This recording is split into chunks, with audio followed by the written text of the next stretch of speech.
want you to say this loud and clear. When I asked you yesterday if you would focus on commercial, you said no. No. No. And I was shocked. Yeah. I still can't believe it, and that's why we're talking about it now.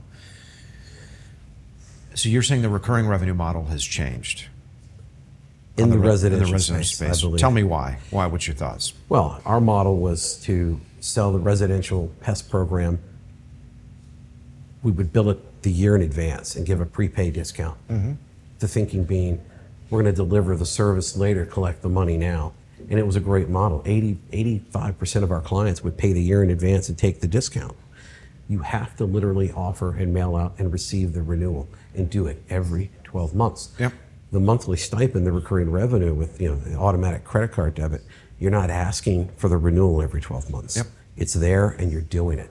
And typically where someone may stay with you 2-3 years when they're renewing every year, when it's an automatic debit and it's a monthly stipend, they're there with you for 5 or 6 years. They're doubling the time. So you're getting less money up front, but that money every month, so it also makes managing things over a 12-month period steadier. Your revenue stream's not going high, low, high, low. It's steadier. But that's just like commercial, right? I mean, your commercial was pretty consistent. Exactly. You were doing monthly. So you're able to take the residential, you take the commercial model and apply it to residential. And with residential, you can manage better, you can route better, you can control your overtime, your hours of operation. But I mean, I almost think of commercial pest control like almost a money ball game, right? If you, especially the way you guys did it at Triple S, right? You set up these specific finite geographies. If you had the right sales guys knocking on the right doors, you were really able to, I think, get a lot of visibility in your growth.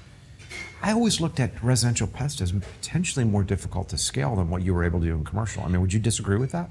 Yes and no. I think you can take the commercial model that you just described and instead of apply it to commercial, apply it to residential.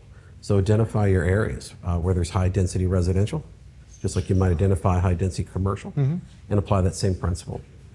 Create an imaginary dense, say a 10 square mile area or smaller, saturate it with your salespeople and build your routes.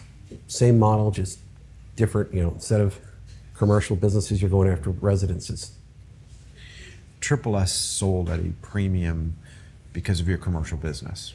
Yeah. Would you agree with that? Absolutely. Knowing what you know, having gone through what you've gone through. Over the years, talking to a lot of guys like you, it always seemed to me like on a commercial business, if you got the right technicians, they had the right training, the right capabilities, they understood your protocols, they were easier to deal with than residential customers, because I always assumed that residential customers, called a lot, they were pains in the asses, where I thought commercial clients were not the same. I mean, am I looking at this wrong?